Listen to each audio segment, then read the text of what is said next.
నమస్కారం TV 56 PM news కి స్వాగతం. ముందుగా ముఖ్యాంశాలు చూద్దాం.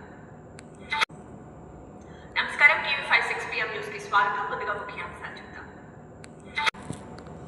తెలంగాణలో మెట్రో వార్ కాకరేపుతోంది.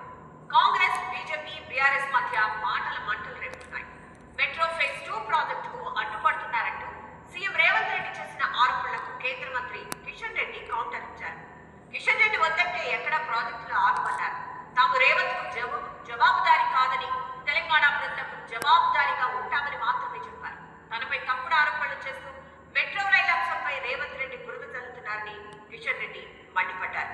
అసలు సీఎం రేవంత్ రెడ్డి ఏమన్నారు? కిషన్ రెడ్డి ఇస్తున్న కౌంటర్ ఏంటి? ఇప్పుడు చూద్దాం. జగిత్యాలలో ఎమ్మెల్యే వర్సెస్ ఎంపీ రగడ మరోసారి పొలిటికల్ రచ్చరేపు. ఎమ్మెల్యే సంజయ్ పై బీజేపీ ఎంపీ ధర్మపురి అరవింద్ ఘాటు వ్యాఖ్యలు చేశారు. తాను పారిపోయే నాయకుడిని కాదన్నారు. ఎమ్మెల్యే ఎక్కువ మాట్లాడితే బాగుండదని వార్నింగ్ ఇచ్చారు. మిషన్ గోదావరి క్లీన్ ప్రాజెక్టుకు మద్దతుగా కేంద్ర కాలుష్య నియంత్రణ మండలి రంగంలోకి దిగనుందని డిప్యూటీ సీఎం పవన్ కళ్యాణ్ చెప్పారు.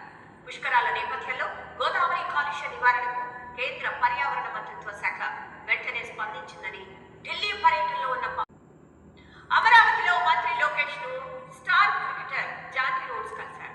క్రీడలు, యువజన అభివృద్ధి, క్రీడా రంగంలో అద్భుతాల ఆవిష్కరణపై చర్చించారు. అంతర్జాతీయ ఉత్తమ క్రీడా పద్ధతులను అవలంబిస్తూ రాబోయే తరం ఛాంపియన్లను తీర్చిదిద్దడం.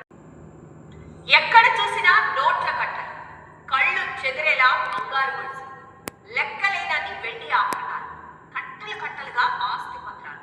ఇది ల్యాండ్స్ సర్వే శాఖకు చెందిన డిప్యూటీ డైరెక్టర్ సుంకరి నరహరి అవినీతి కథా చిత్రం. నరహరి